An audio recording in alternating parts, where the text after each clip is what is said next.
Hi everyone, I wanted to share a really interesting paper that I've come across with you today, and there are lots of papers that cross my path, but this one I was like, ooh, this is really interesting. This fits another piece of the puzzle into what we understand about bladder pain syndrome. Now, excuse the incessant purring, there are two animals in this room who are incredibly happy to see me today and can't decide whether they want the door open or closed, whether they want to go out or stay in, and are going to scratch the door lots, so just go with it. Ignore them, that's what I'm trying to do. Okay, so first off, this is the paper. Huge thanks to Jill Brooke, the amazing, wonderful Jill Brooke. Thank you very much for passing this to me, probably about a month ago. I've had it that long and I've had it in my bag, because when Jill Brooke tells you to read something, you read it. You can see how crinkled it is? Yeah, I've had it quite a while, and I've managed to read it finally. It's brilliant. It's called Will Caesarean Section Increase the Risk of Interstitial Cystitis / Painful Bladder Syndrome, what we now call bladder pain syndrome. And it's a team by Chang et al. This year, 2018, in February, from Taiwan. And what they've done is have a look at whether or not having a hysterectomy, having a child, not a hysterectomy, via C-section is a risk factor for developing bladder pain.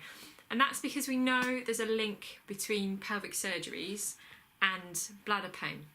Those of you that have been on courses with me or seen me speak, we know that there's that initial insult or initial trauma where the body has to respond to it in some degree. Do you want to go out? Do you want to stay in? Try going out. No? Okay, go on. You're not quite sure? Okay, all right. You can stay out. So we know that there's that initial trauma that happens, and that's a bit of a trigger, and it's a trigger to a raft of neuroimmunological actions that occur that create this response that we see in patients of bladder urgency, frequency, and pain in the pelvis. We know that pelvic surgeries are high, and there's a higher incidence and prevalence of pelvic surgeries in bladder pain syndrome. And the potential they talk about is that maybe the pelvic surgeries damage the pelvic structures, maybe we get adhesions to the bladder and bowel, which cause then fascial restrictions and other issues. You can get neurological pain after surgery. And then they also thought about the pregnancy side of things, that there potentially could be endocrine changes, or there could be mechanical effects of pregnancy from the extra load, excessive load, those very large heads that have got to come out somewhere. Through this route, through the sunroof, and all of the different chemical effects that can happen. And really quite scarily, in the USA we know that 33% of women have C-sections. In the UK it's about 26.5%, and in China it has been reported something up to 40%. They've looked at 21% in this one, but Taiwan 35%. Now usually bladder pain syndrome is diagnosed in the childbearing population age group. So you can see that this would be a really relevant question. And so they looked at a retrospective cohort study of women between 2002 and 2013, and they found 68,000 that delivered during that time. And they looked at including those that had bladder pain syndrome diagnosed within a year of giving birth, but not as a comorbidity. And they excluded lots of other stuff: endometriosis, chronic fatigue, migraine, UTI. There's a massive list of them. Fibromyalgia, anxiety states, depression disorders. We know that they're significantly linked, that we have a potential genetic predisposition because of those. Other autoimmune diseases, chronic fatigue, adenomyosis, inflammatory diseases, specific to do with the bowel and other stuff, chronic UTI, migraine. So in our those of you that have bladder hearers that have been on the course, if we think about our non-bladder functional somatic syndromes, they excluded those because really Nicol and Tripp's work and Warren has done a lot of work into looking at the comorbidities around bladder pain syndrome that may provide a link or a genetic predisposition or a progression into bladder pain, and we're not quite sure. So they excluded those. Well, they didn't exclude them, they also controlled for them. And what they did is they compared women that haven't delivered the women that are normal female population with women that have delivered, and then within that they, for the incidence of bladder pain, and then within that they compared women that had C-section and women that had a normal vaginal delivery.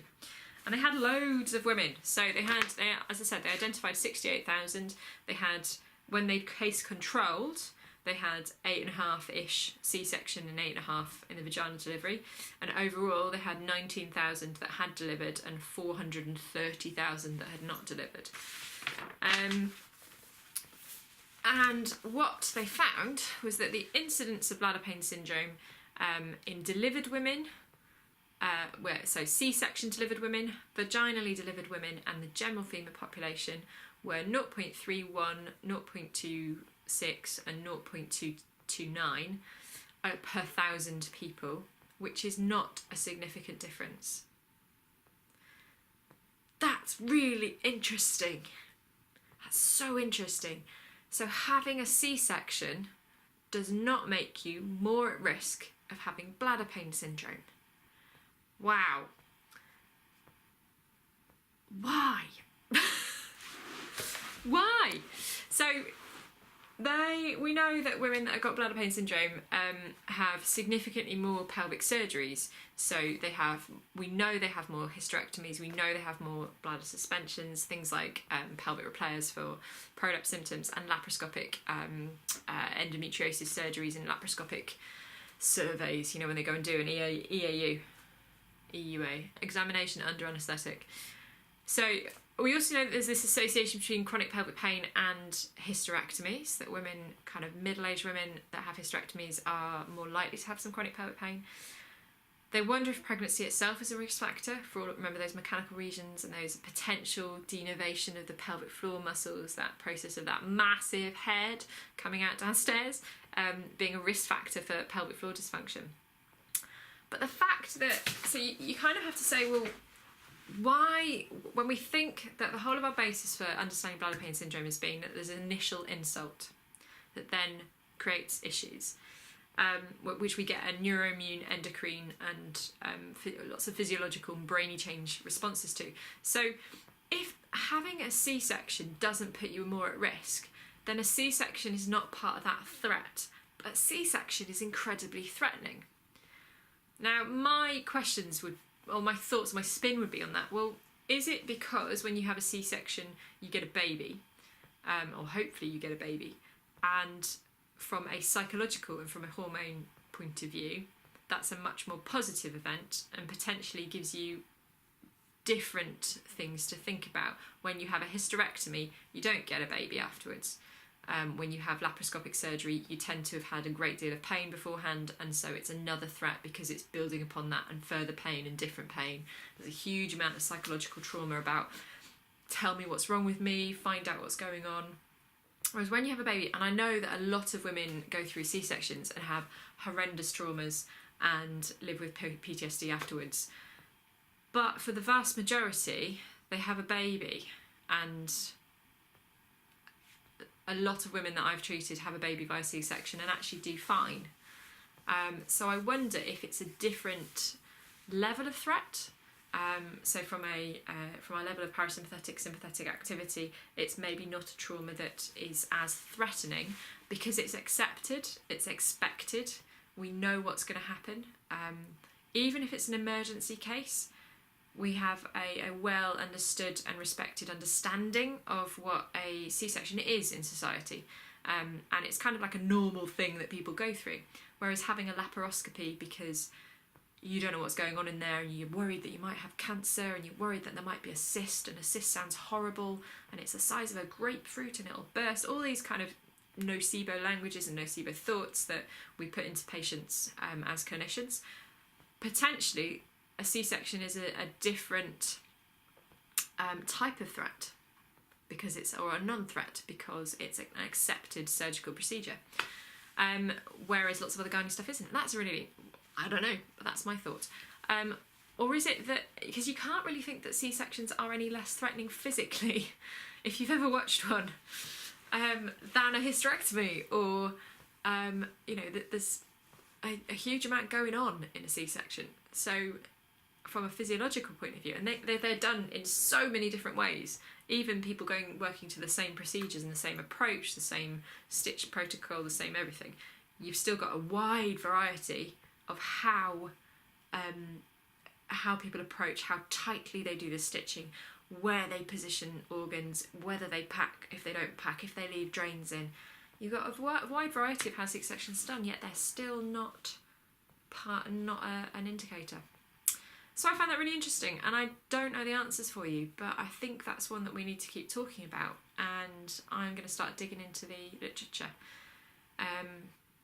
to find out when a threat is a threat, and do we need to redefine our threat in a different way? Do we need to talk about different language for redefining threats? Anyway, so that was my interesting thing of the week. Huge thank you to Jill Brick for finding me a paper which blew my mind and made me think a bit differently. And I hope that if you listened this far, that you found it useful and it's sparked something in you to think about the patients that you're seeing and your understanding about bladder pain syndrome. And I'll be back soon again with more papers when I find them interesting. So nice speaking to you guys. Bye.